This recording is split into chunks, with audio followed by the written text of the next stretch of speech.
Okay. God morning, Emmanuel. Mahina. Lakas po natin ng konti. God morning, Emmanuel. Ayan, sa mga kasama po natin online, of course, maging doon sa mga nandito po ngayon na pumunta na maaga, pinagpalang araw po sa ating lahat. Now, I want you to turn to your right and to your left. At sabihin po natin, grace and peace to you from God our Father and from the Lord Jesus Christ. Batiin po natin ng ganon. Come on. Grace and peace to you from God our Father and from the Lord Jesus Christ. Ayon. Okay. Paano wala akong nadinig na nagsabi? Okay. Inassume ko na lang, ano. Anyway, alam po ninyo, bigyan muna natin ng malakas sa palakpakan, Panginoon. Come on. Ayan. Amen. Alam po ninyo, sabi po nila, dahil month of July, we are now in the month of July. Yun daw month of July ay pinakamasaya at pinakamasarap at matamis na buwan sa buong taon. Sabi nila yun, pero hindi ako masyado naniniwala. Kasi ang alam ko, September ang pinakamagandang buwan. Okay? Sa'yo, July. Okay, sabi nila, July nga daw, no? Why? Sapagkat sabi nila, yun daw, month of July, dyan daw sineselebrate o pinagdiriwang yung chocolate and ice cream day. Kaya yung mga mahihilig po sa chocolate at saka ice cream, ito na po yung buwan po ninyo. Sama na natin yung halo-halo, basta lahat ng matamis, kasama po dyan sa celebration na yan. And of course, kasama rin daw po sa pinagdiriwang ngayong July, yung International Joke Month. Ayan, kaya yung hindi tumawa, pangit. Ayan, pag hindi ka tumawa, pangit ka. Okay, now, bigyan ulit natin ng palakpakan, Panginoon. Come on. Ayan, isa pa. Nanganganay tayo, nanganganay. Okay. Kung ready na po tayo, I want to encourage you with these words from Psalm chapter 27 in verse 4. Napakaganda po nung ipinakitang attitude dito ni David. He showed to us his foremost ambition in life, expressed in these words. Pakita po natin yung verse po natin. Ayun, sabay-sabay po nating basahin. One thing I ask from the Lord, this only do I seek, that I may dwell in the house of the Lord all the days of my life, and to gaze on the beauty of the Lord, and to seek Him in His temple. Ang tanong, what is the greatest longing of your heart? What is it? Is it to seek God or to seek other gods? Can you say, like King David, this one thing I have asked of the Lord? Kung handa na po tayong sumamba sa Panginoon, let's all stand and let's begin this worship service with a prayer. Manalangin po tayo, banal na Diyos, ang aming Diyos na nakaluklok sa kataas-taasang trono sa langit. Nag-iisa, wala nang iba, ikaw lamang ang aming sinasamba. Pupurihin, ikaw lamang ang aming aawitan, sapagkat ikaw ang dakilang Diyos, ang may likha ng lahat. Ikaw ang sovereign one, sovereign over our lives, sovereign over all the universe. Ikaw ang ruler whose kingdom has no end. No one who is like you, Lord.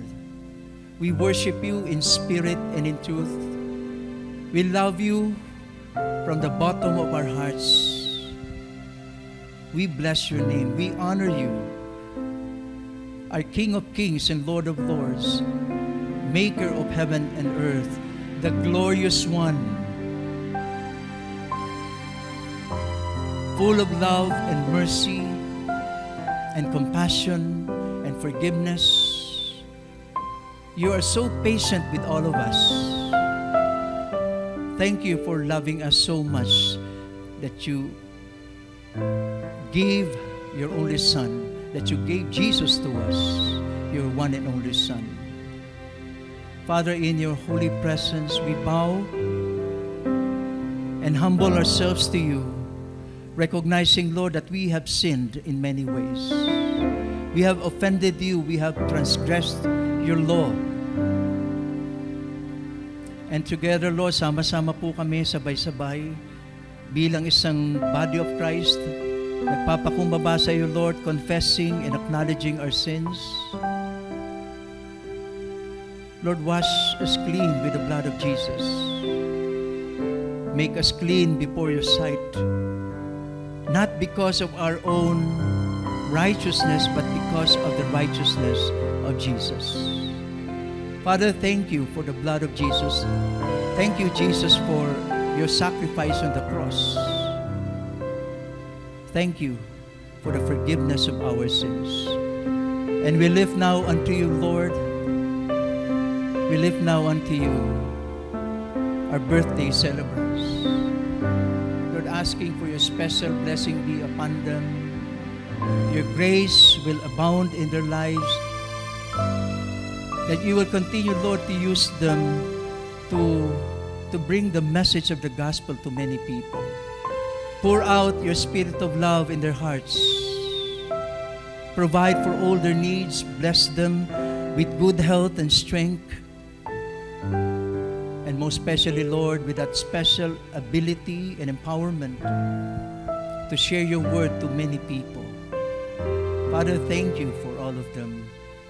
We lift unto you, Lord, also our prayer focus for this week, our regular members, associate members, members outreach, leaders, pastors. Lord, we lift them up, all of them, into your loving hands, entrusting to them, believing, Lord, that you have a good plan for each one of them. Continue, Lord, to show to them the vision of Jesus. Make them one, Lord, in heart, in purpose, in mind. Continue, Lord, to pour out that love, the love of Jesus, in their hearts and in the hearts of their families. Show them greater things and reveal yourself to them in a special way. May your bounty, abounding blessing, Lord, surround them all the days of their lives. Father, we pray also, Lord, for our ministry focus for this week, our ushering ministry under the leadership of Dr. Lillian and team. Father, we pray for wisdom, guidance in the physical upkeep of this church, in maintaining order or orderliness in the body of Christ. Lord, empower them for the work. Shower them with your special blessing in the name of Jesus. We lift unto you also our mission focus for this week, ECMI Butolan, under the leadership of Reverend Rolando de la Cruz. Father, may you continue to show them and lead them into the vision. Continue, Lord, to empower them to pursue this vision that you have given them. Lord, saturating the entire province of Zambales with the Word of God, with the gospel of Jesus Christ. As you continue, Lord, to raise up workers, yung mga makakasama at makakatulong ng aming pastor, Panginoon, sa iba't ibang lugar na binubuksan mo na ngayon po doon para po sa church planting and small group ministry. Salamat kung paano mo pagpapalain ang aming community doon sa kanilang mga hanap buhay. Pagyayamanin mo, ang buhay po nila, iingatan mo, nawa lagi po may kagalakan sa paglilingkod sa iyo, Panginoon. Salamat po, Panginoon. Maging ang aming CBAP family, patuloy po naming ipinagpipray ang pagkakaisa sa pangitain Vision 2025. Ang aming pamunuan, Dr. Ray Abante, 10 na mga churches and leaders and members ng Conservative Baptist Association of the Philippines. Patuloy po namin hinihiling, Lord, ang pagkakaisa na yun patungo sa kaganapan, Lord, ng malaking pangitain. Ikaw ang magre-raise up, Lord, ng mga pastors, leaders, magbubukas ng mga tahanan at iba't ibang lugar para sa gawain mo.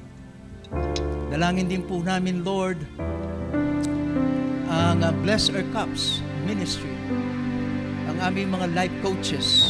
Inihiling po namin ang more love na ilalagay mo sa kanilang puso, more patience. Empower mo po sila, Lord, to bring the gospel of Jesus Christ to them.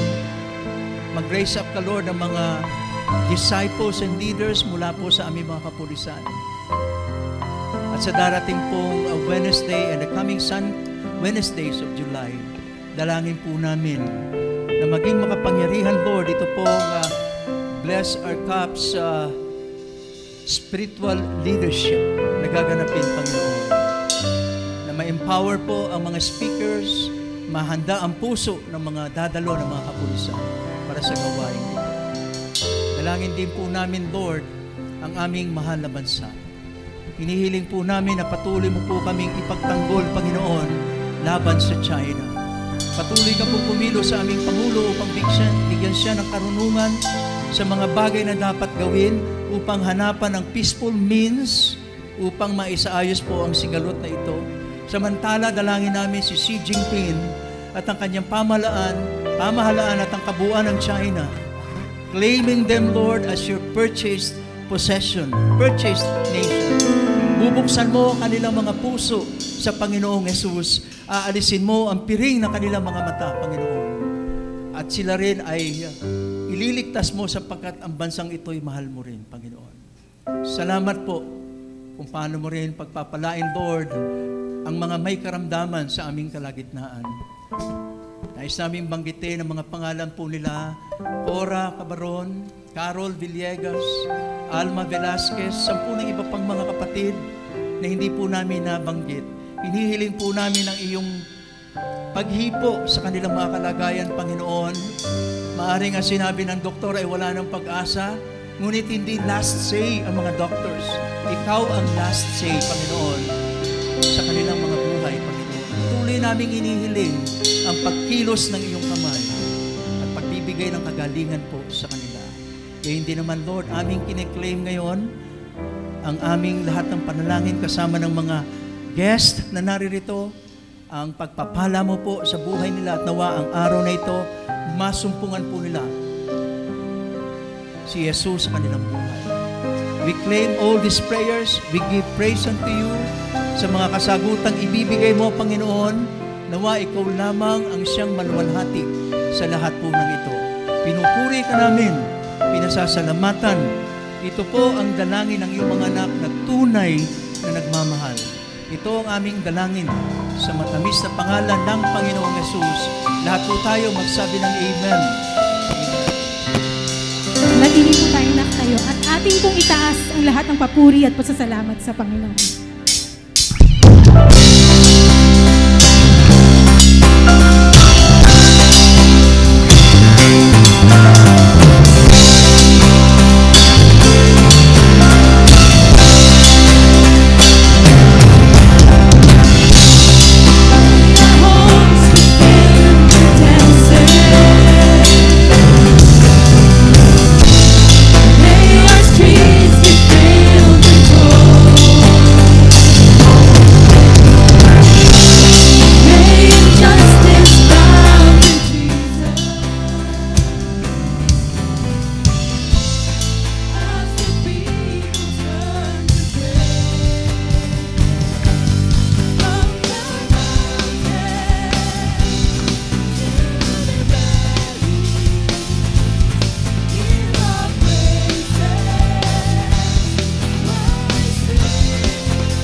verse 12-13. I will praise you, Lord my God, with all my heart. I will glorify your name forever. For great is your love toward me. Lord, salamat po for that love for us, Lord. Salamat po sa pag-ibig, Lord, na patuloy niyong binibigay sa amin, Lord, at pinaparamdam, Lord. Thank you, Jesus. And you deserve, Lord, all the glory, all the honor, and adoration. Thank you, Jesus.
praise you, Jesus.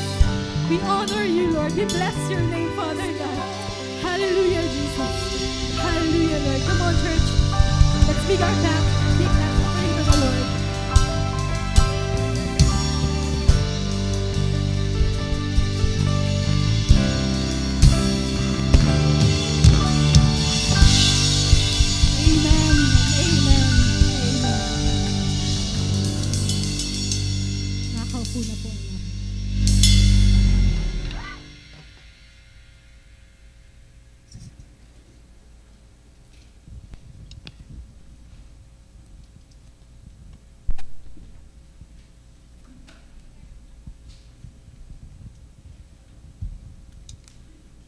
Thank you, worship team. Our God is a perfect Father. You know, He loves and cares for us constantly. Amen? Ngayon, tapikin mo yun nasa tabi mo, sabihin mo, our God is a perfect Father. Ayan. Perfect ang ating amang nasa langit. Bigyan uli natin ng solid, big hand ang Panginoon. Come on.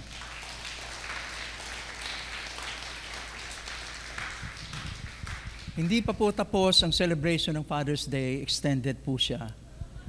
Tignan nyo sa Google, in-extend. Dahil po, nagbigay daan po tayo last week doon po sa ating bagong kaibigan na Australian pastor. And so we are completing the series today, ngayong araw na ito. Kaya nagpapatuloy pa po yung celebration. Pakitaas nga po uli ang kamay ng mga ama ng tahanan. Taas po kamay. Kaya wag po kayong mag-deny. Baka nagtitinay pa po kayo. Salamat po. Ayon po doon sa akin nabasa, magkaiba daw po ang utak ng mga babae at mga lalaki. Sabi po nila, ang utak daw ng babae o ang brain ng isang woman ay may halagang 5.5 million pesos. Wow. 5.5. Tignan mo ngayon yung babaeng katabi mo. Ang halaga ng utak niyan ay 5.5 million. Hindi pa kasama yung mga nakasabit po dito. Ayan. Pero ito po ang tignan nating mabuti. Sa lalaki naman,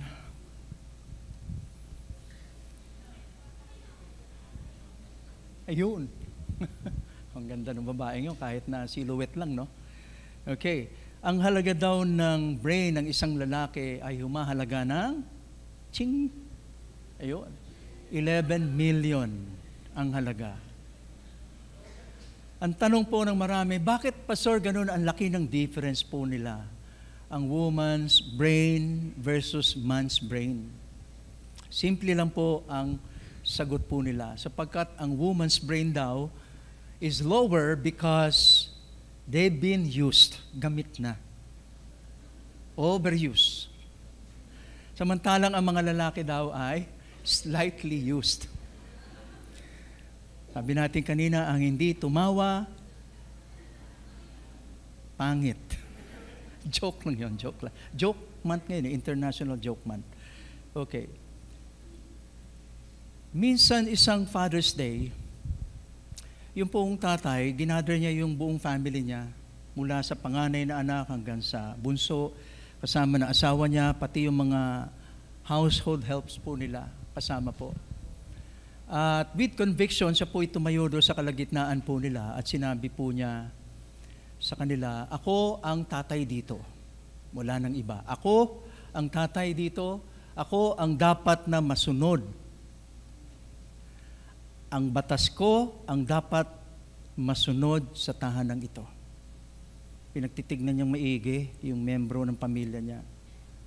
Talagang titig, matigas po yung pagkakatingin po niya.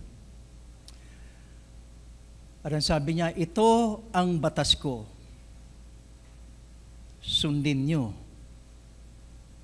Sundin natin ang nanay niyo. Ang hindi tumawa, ayan. Okay. Again, welcome po sa ating, hirap po ng kalagayan ko rito talaga. Hindi ko alam kung kailan bibilin yung mga joke natin dito. Ang ating pong pagpapatuloy sa series ng Kingdom Man, ito po ang ika-4 at panghuli na po sa Kingdom Man series po natin entitled A Kingdom Influence. Sabihin po natin, Kingdom Influence. Umaasa po ako pagkatapos ng series pong ito ay mag-move forward po tayo, no? Doon po sa ating commitment, personal commitment po natin sa ating mahal na Panginoon. So let's all stand and babasahin po natin ang 2 Corinthians chapter 5 in verses 17 up to 21. Basahin po natin with conviction. Ready? Begin. Therefore, if anyone is in Christ, the new creation has come, the old has gone. The new is here. All this is from God, who reconciled us to himself through Christ and gave us the ministry of reconciliation. That God was reconciling the world to himself in Christ, not counting people's sins against them. And he has committed to us the message of reconciliation. We are therefore Christ's ambassadors, as though God were making his appeal through us. We implore you on Christ's behalf, be reconciled to God. God made him who had no sin to be sin for us, so that in him we might become the righteousness of God. Blessed be the reading of God's word. Let us commit this time to the Lord in prayer. Lord, salamat po sapagkat ang salita mo buhay, ang salita mo nananatiling katotohanan at kapangyarihan po para sa amin. Salamat, Panginoong Hesus, sapagkat lagi ka pong nagmamalasakit sa amin. At ang salita mo ngayon, ihanda mo kami, ang aming puso, isip upang pakinggan ito, Panginoon, at maunawaan. At maisabuhay po namin, Panginoon, ang mga katotohanan nito. Inaalay po namin sa iyo ang kabuuan po ng aming pag-aaral. Pinupuri ka po namin, pinasasalamatan. Ito po ang aming dalangin sa pangalan ng Panginoong Hesus. Amen. Pwede na po tayong maupo.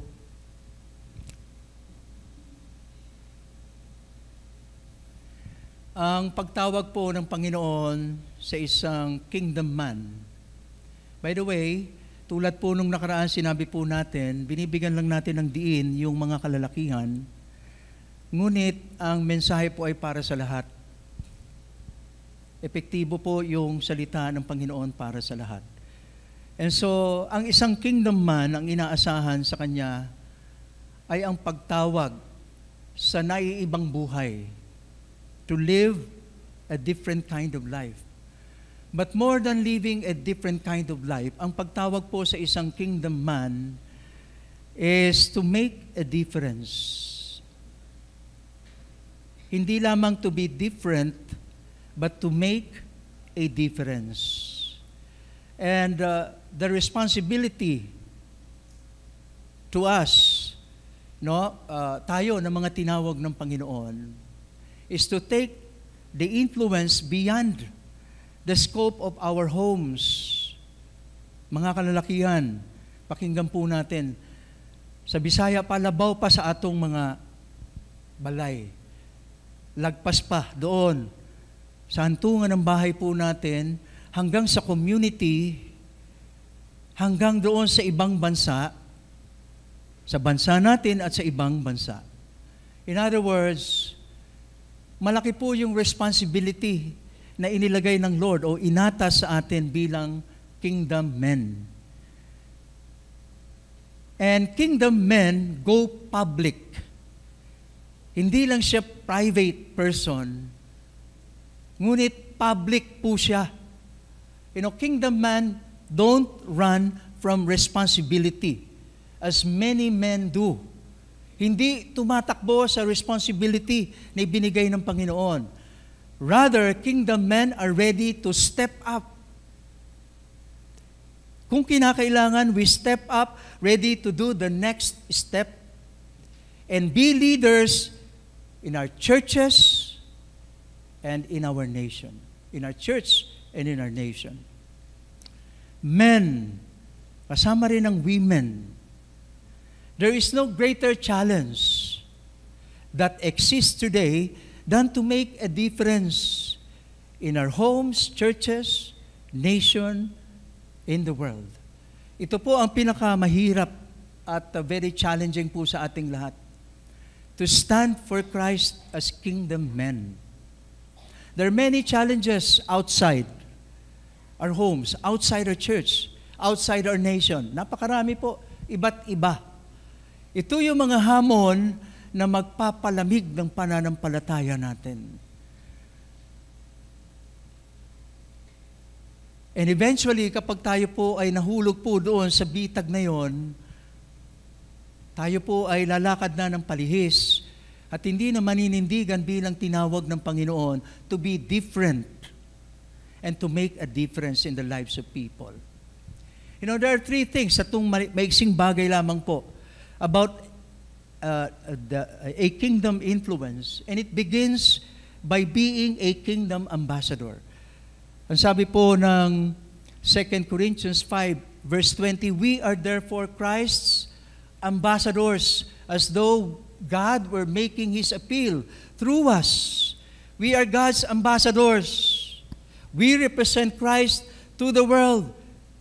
In other words, we represent Christ anywhere, everywhere, kahit saan po tayo.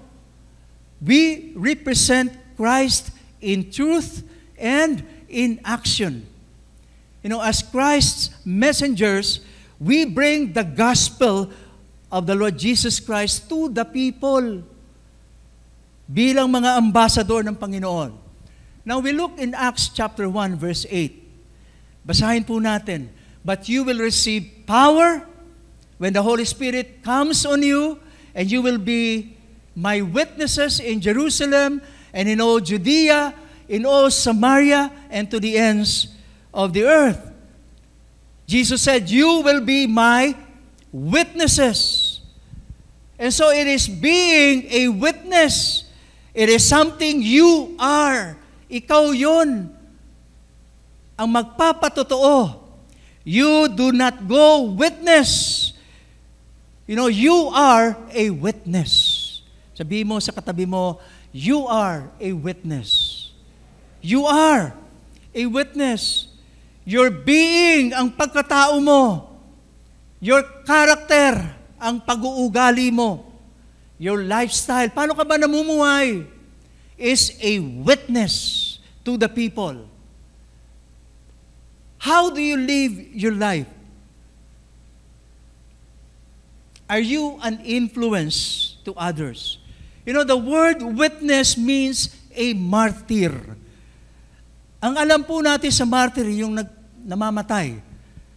Kapag namatay ka sa isang gawain, you are a martyr. Ngunit may iba pang kahulugan po yung martyr. You do not become a martyr by dying, but rather because you completely believe in the redemptive work of the Lord Jesus Christ on the cross, that He died for you, so you believe in your heart that you are willing to die for the gospel every day by the way you live. Whatever is the cost and however it happens, you live by the gospel every day, and you are more than willing to give it all your life for the cause of Christ. You know, we live for Jesus, not just saying the right things, but doing the right things. You know, let the people see it, not just hear it. You know, as ambassadors, we need, action in the way we live. Paano ba tayo namumuhay? Pagkatapos tayong tinawag, hindi po doon natapos. May tungkulin. You are an ambassador for Christ. You cannot infect people if you do not have the disease. Tama po ba? Hindi mo pwedeng hawahan ng isang tao kung wala ka namang sakit.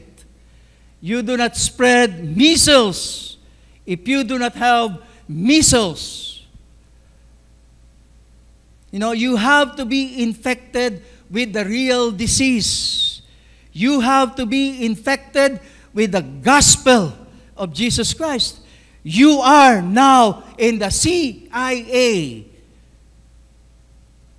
You are now in Christ's intelligence agency. We live the gospel by our being. How are you, kapatid? How are you living your life as an ambassador for Christ? A kingdom influence begins by being a kingdom ambassador who lived within a kingdom church. Acts chapter 2, in verses 42 to 47. They devoted themselves to the apostles' teaching and to fellowship and to the breaking of bread and to prayer. Let's read verse 43. Everyone was filled with awe at the many wonders and signs performed by the apostles. All the believers were together and had everything in common. They sold property and possessions to give to anyone who had need. Every day they continued to meet together in the temple courts. They broke bread in their homes and ate together with glad and sincere hearts, praising God and enjoying the favor of all the people. And the Lord added to their number daily those who were being saved. Do you understand? God has called you to live differently. Naunawaan ba natin talaga yon? Na yung pagtawag sa atin kasama noon o kalakip na tayo ay tawagin upang mamuhay ng kakaiba and to make a difference in the lives of others. After, giving us the new life in Christ, God expects us to live differently. Yun po ang expectation ng Panginoon po sa atin. Now, are you doing life within His church? Paano mo pinatitibay, pinalalakas ang buhay mo sa Panginoon? Sabi ni Pedro, grow in the grace and knowledge of the Lord Jesus Christ in the context of the Kingdom Church, sa loob ng iglesia ng Panginoon. Magpalago tayo to grow in faith with others so that you might raise up kingdom men, disciples, and leaders to carry on after you. Hindi po tayo mananatili sa mundo, matatapos po ang buhay po natin. That is why, yung buhay ng iglesia dapat po maging isang movement. Yung ministry po natin, hindi nakasalalay lamang sa pastor. Pag nawala na yung pastor, patay na. Hindi po dapat ganon. It should be a movement. Why? Because the Holy Spirit continues to move in us in the different ministries that we have. To become kingdom builders. As a kingdom influence, God expects you to become kingdom builders and to establish communities for the kingdom. Kaya yun po ang pinaka-focus ng ating ministry ngayon. Ang maabot po yung pinakamaraming dako na bubuksan ng Panginoon po para sa atin. Notice in Acts chapter 2, the early church spent most of their time in prayer, study of the word, fellowship, what else? Expressing love to their neighbors, in generous giving and sharing of the gospel. As a result, sabi po ng verse 47, they enjoy the favor of all people, and the Lord added to their number daily. A kingdom builder gathers with God's people and joins up with a small group for encouragement and accountability. Sino pa po ang hindi member ng small group? Kung hindi ka pa po member ng small group, you are missing a lot. A lot in terms of fellowship, a lot in terms of support and prayer, study of the word, and everything in the kingdom of God. A kingdom builder operates in a different power. What else? The power of the indwelling Holy Spirit. A kingdom influence begins by being a kingdom ambassador who gathers with God's people because he lived within a kingdom church. And the third one, a kingdom influence, lives a kingdom legacy. 1 Chronicles 7 in verse 14, let's read together. All these were descendants of Asher, heads of families, choice men, brave warriors, and outstanding leaders. The number of men ready for battle as listed in their genealogy was 26,000. Asher left a legacy of leaders within the kingdom of Israel and story of God. Nakalagay na po yan doon sa kanilang Book of Annals na tinatawag. Naalala po ninyo sa EGR, sino yun? Sino yung babae na lagi mong binabanggit doon? Si Ada Take. Ganun po, no? Mula po kay Asher, nagbunga ng maraming supling. Ang lahat ng ito, naging kapakinabangan sa gawain ng Panginoon, sa kingdom building ng ating Panginoon. You know, we must learn to love unconditionally. The kingdom influence that Jesus brought into the world was full of grace and mercy and truth and long-suffering. You know, Christ showed His love for us by His ultimate sacrifice to save us. And so we must be willing to do the same if we want to leave a legacy. Your sacrifice of love will influence men, women, youth, children, people for the kingdom. Your words must match the things you do. You are the living proof that the kingdom exists and changes lives.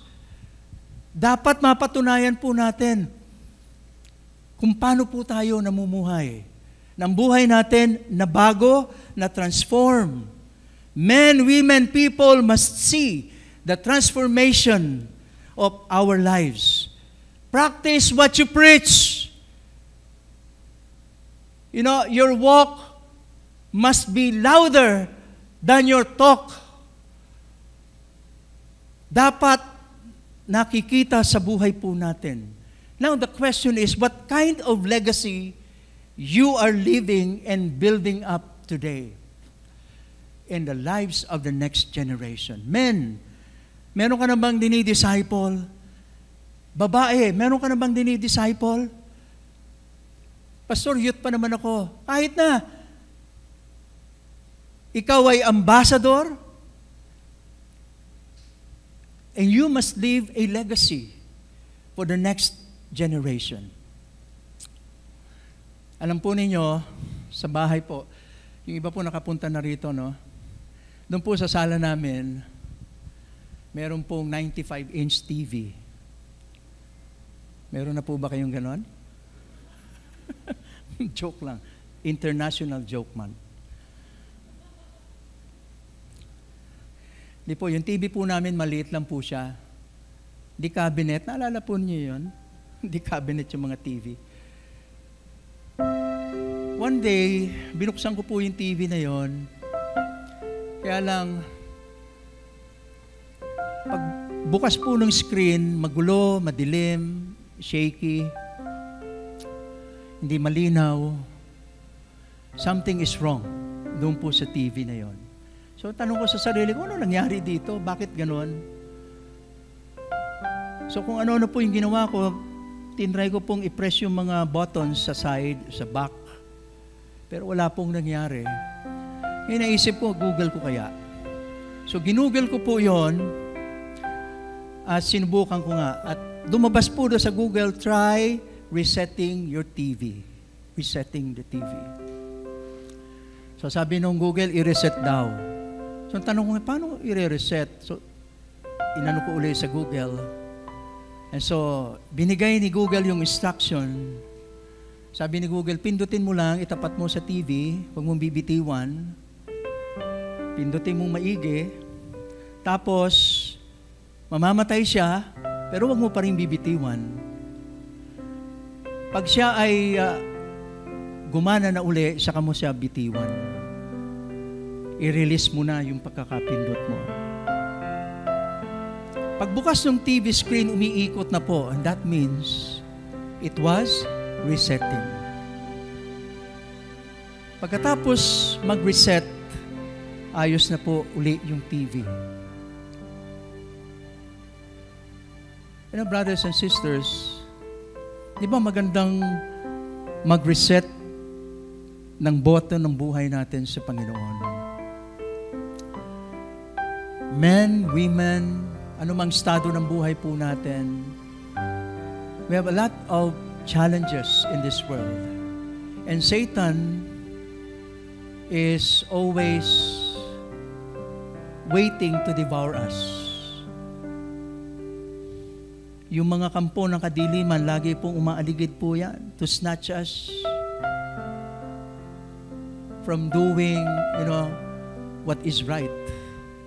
Para ilihis po yung buhay po natin, para manlamig po tayo sa gawain ng Panginoon.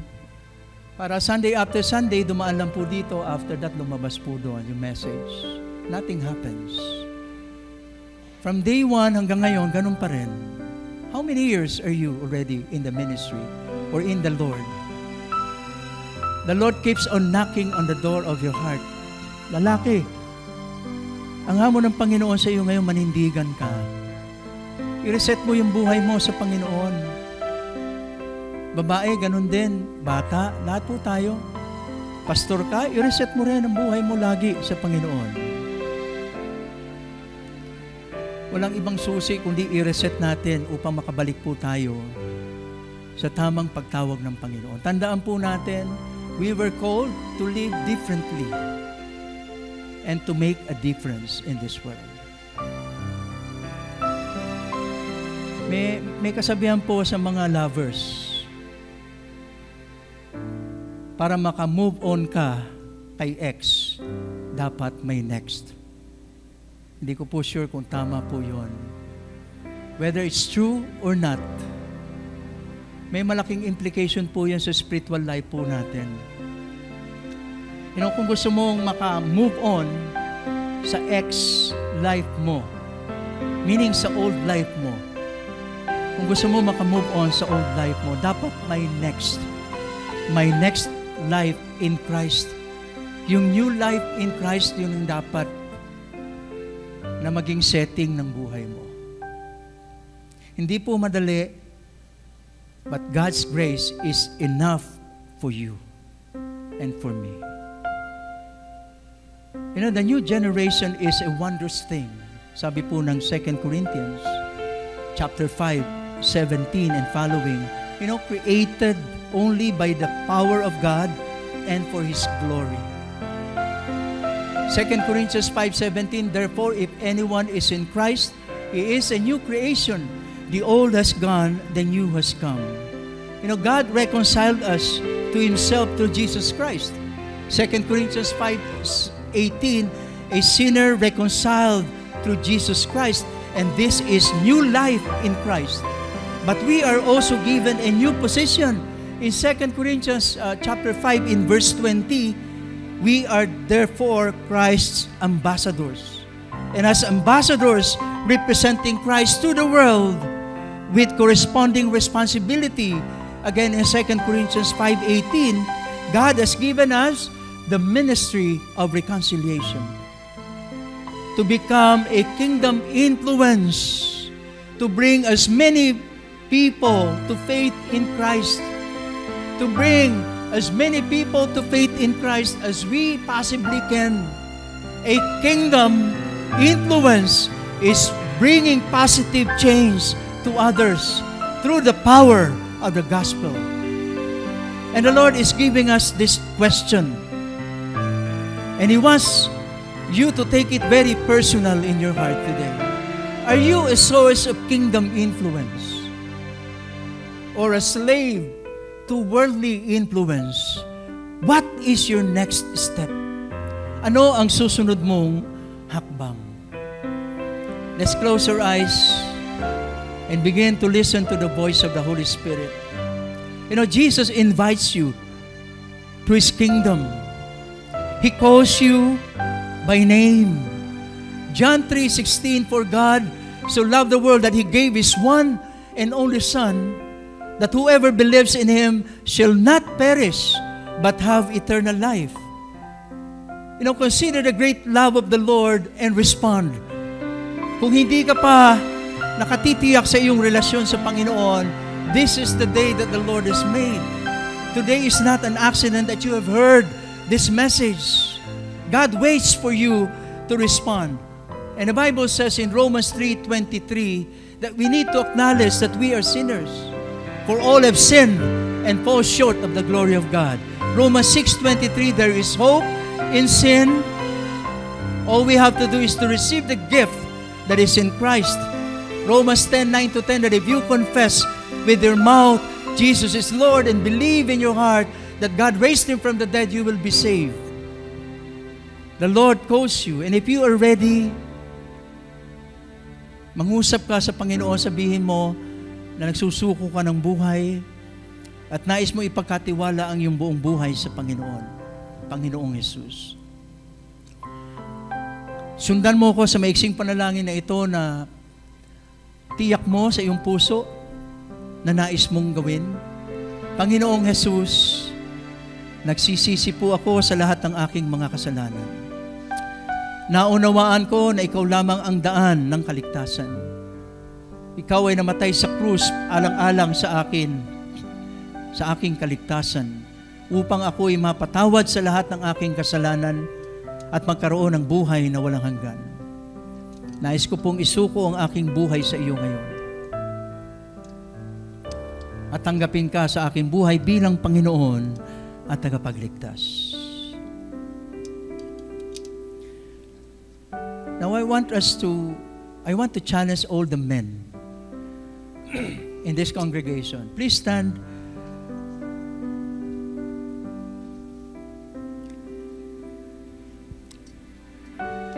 Salamat po for your cooperation. Sabi nga po natin kanina, this message is not only for men. This is also for women. So kung ikaw po ay women, pwede po ba tumayo rin po tayo?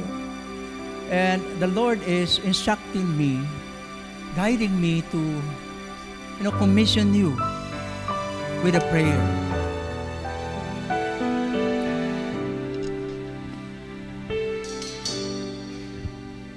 Let us pray. Father, thank you because your word is loud and clear. We have heard it and we are convicted by it. Holy Spirit, I pray that you will move now in our midst. You see these people standing before you as an expression of their, Lord, desire to level up, to do the next step in their personal relationship with you.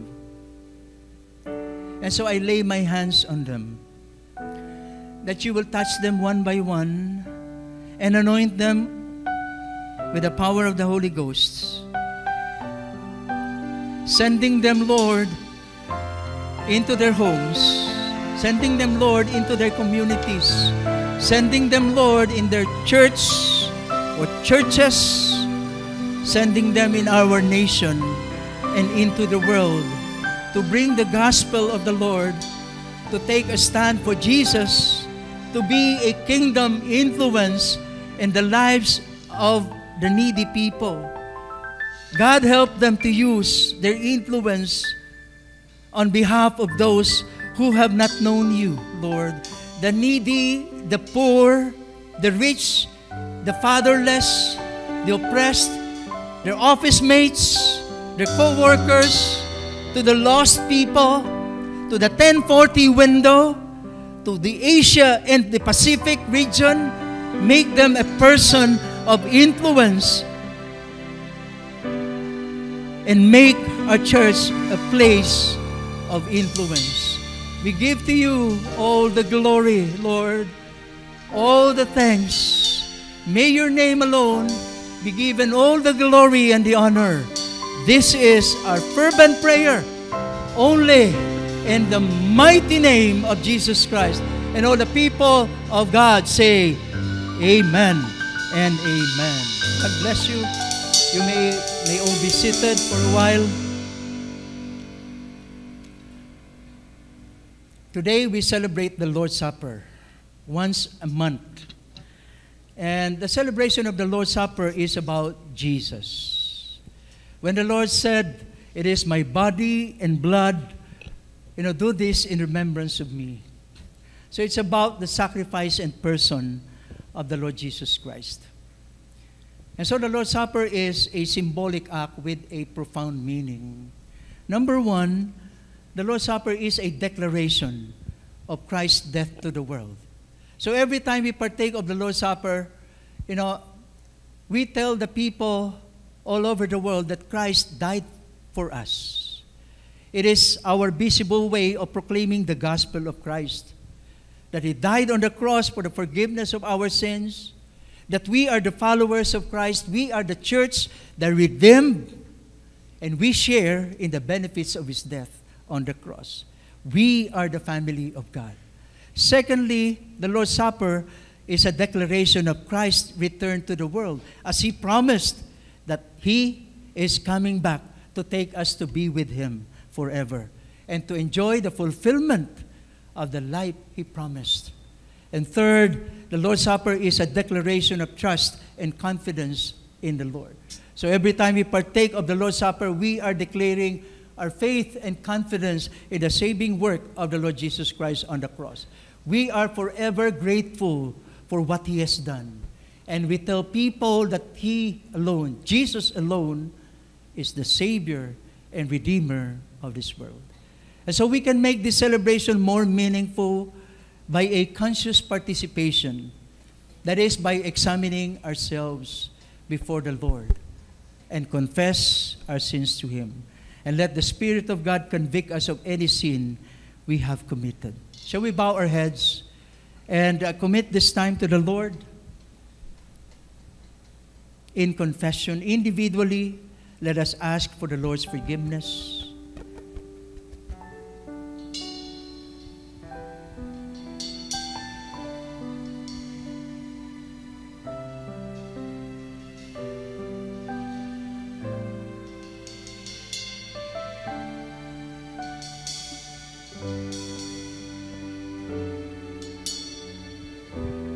Father, thank you for your great love and mercies, even your grace.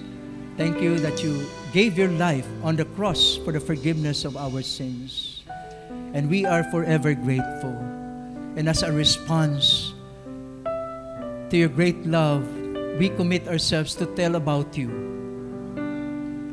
and speak about the Lord Jesus Christ. Father, bless us as we remember the Lord's Supper. Bless the elements, the bread and the wine before us. And gamitin mo ito, Panginoon, upang i-refresh lagi po ang aming memory of what you have done on the cross. Thank you, Father, for this blessed time. In Jesus' name, amen.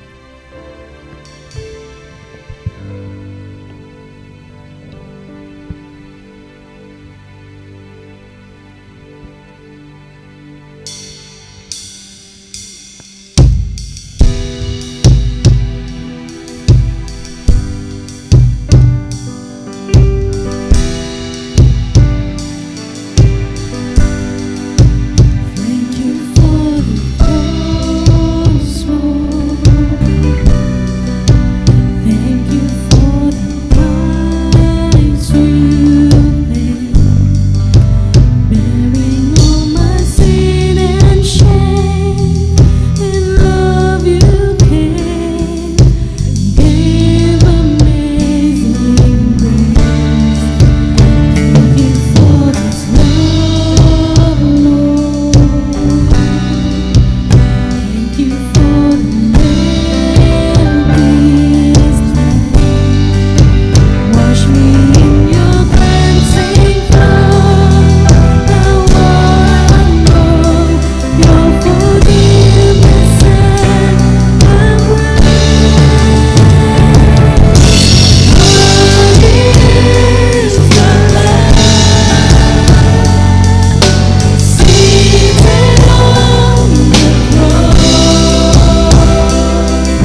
Lord Jesus, on the night he was betrayed, he took bread, and when he had given thanks, he broke it and said, "This is my body, which is for you. Do this in remembrance of me." Let's partake of the bread.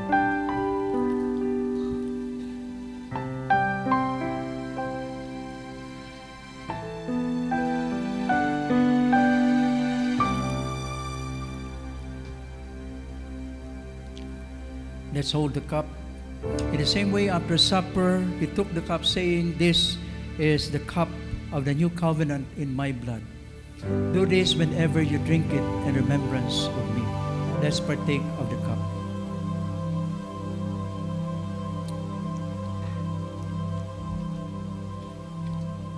For whenever you eat this bread and drink this cup, you proclaim the Lord's death until he comes. Brothers and sisters, tell the person beside you, the Lord loves you, Jesus loves you, Jesus loves you. Amen.